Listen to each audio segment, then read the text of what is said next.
নমস্কার বন্ধুরা, এই শীতের মরশুমে আমি আবার আপনাদের জন্য একটা নতুন রেসিপি নিয়ে চলে এসেছি। সেটা হলো গাজরের হালুয়া। বাই দ্য ওয়ে, আমি সৌরিশ, আপনারা দেখছেন cook with Sourish YouTube channel. তাহলে চলুন শুরু করি আজকের রেসিপি। গাজরের হালুয়া বানানোর জন্য সবার প্রথমে আমরা একটা গাজরের মাথার দিকটা এবং পিছন দিকটা কেটে নেব, অনেকটা এরকমভাবে। এখন গাজরটাকে গ্রেট করার জন্য আমরা এটাকে 3টে টুকরোতে কেটে নিচ্ছি। এখন গাজরগুলোকে ছুলে নিতে হবে।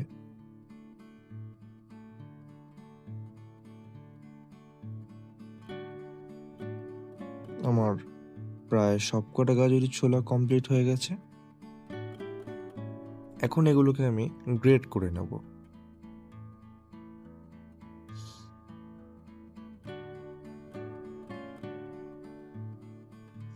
এবারে আমি কেটে নিচ্ছি কয়েকটা কাজু বাদাম, আমন্ড।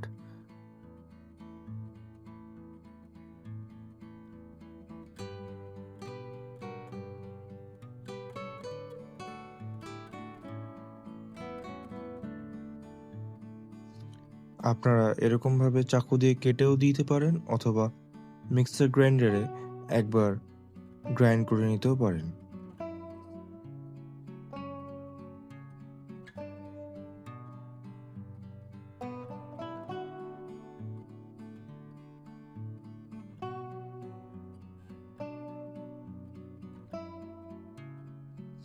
আমার সবকটা কাটা কমপ্লিট হয়ে গেছে। এখন এগুলোকে আমি একটা বাটিতে তুলে নিচ্ছি। এবারে একটা কড়াইতে আমি 1 লিটার পরিমাণ দুধ নিয়েছি। এখন এটাকে 60% রিডিউস হয়ে যাওয়া পর্যন্ত ফুটিয়ে যেতে হবে।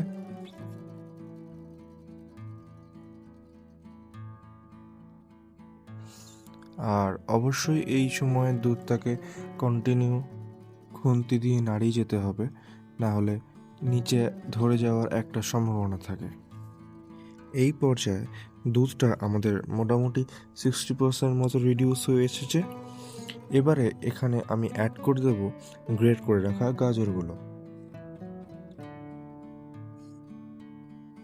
এখন গাজরগুলোকে ভালো করে দুধের সাথে মিশিয়ে নিতে হবে।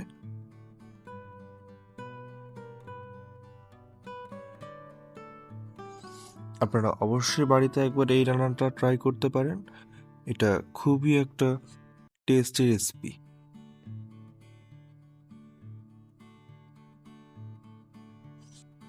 এখন দুধটা পুরোপুরি রিডিউস হয়ে যাওয়া পর্যন্ত আমাদের এটাকে রান্না করে যেতে হবে।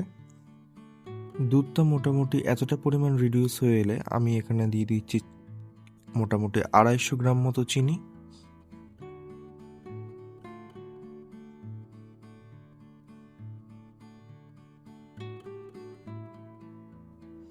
এখন চিনি দিয়ে এই মিশ্রণটাকে ভালো করে মিশিয়ে নিতে হবে।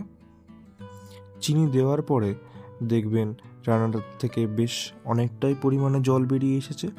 এখানে চিন্তা করার কিছু নেই, আগের প্রসেসে যেরকমভাবে দুধটা রিডিউস করেছিলাম সেরকমভাবেই জলটাও রিডিউস হয়ে যাবে।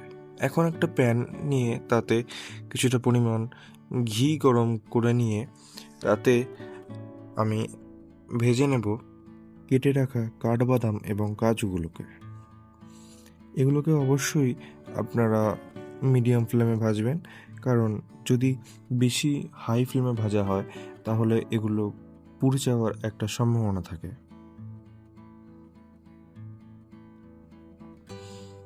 এগুলো ভাজা আমার কমপ্লিট হয়ে গেছে। এখন এই গাজরের যে মিশ্রণটা আছে এখানে এগুলোকে অ্যাড করে দেব।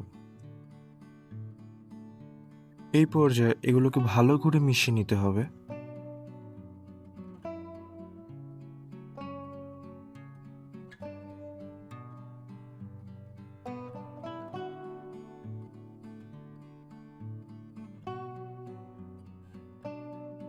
এখন সবশেষে 2 টেবিল স্পুন এলাচ গুঁড়ো দিয়ে ভালো করে মিশিয়ে নিয়ে নামিয়ে নিলেই রেডি হয়ে যাবে আমাদের গাজরের হালুয়া। আপনাদের যদি রেসিপিটা ভালো লেগে থাকে অবশ্যই একটা লাইক, কমেন্ট, শেয়ারের মাধ্যমে আমাকে মোটিভেট করবেন।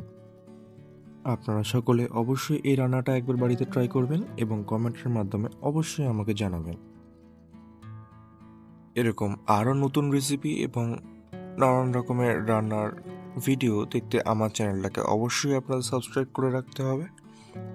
আমার পরবর্তী রান্নার ভিডিও কী নিয়ে হবে সেটা অবশ্যই আপনাদের মতামত আপনারা কমেন্ট সেকশনে জানাতে পারেন।